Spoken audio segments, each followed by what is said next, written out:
आज गोल्ड और silver market में बड़ी हलचल देखने को मिली है। सोने के दाम आज यानी 18 नवंबर को 1558 रुपए टूटकर 1,21,366 रुपए प्रति 10 ग्राम पर पहुंच गए हैं।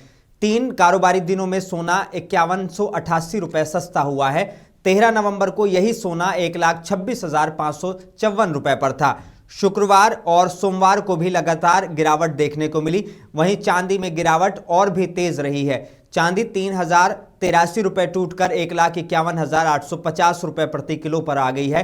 पिछले 3 दिनों में चांदी का रेट 10,880 रुपए गिरा है। गुरुवार को इसकी कीमत 1,62,730 रुपए थी। इस साल अब तक सोना 45,204 रुपए और चांदी 65,333 रुपए महंगी हो चुकी है। वहीं एक्सपर्ट्स का कहना है कि शादी का सीजन सोने को फिर से सपोर्ट देगा और कीमतें दोबारा 1,25,000 रुपए के करीब जा सकती हैं। अगर आप ऐसे ही मार्केट अपडेट्स, फाइनेंस इनसाइट्स और ब्रेकिंग न्यूज सबसे पहले देखना चाहते हैं तो मुंसिफ टीवी को अभी लाइक करें, वीडियो शेयर करें और चैनल को सब्सक्राइब करना बिल्कुल ना भूलें।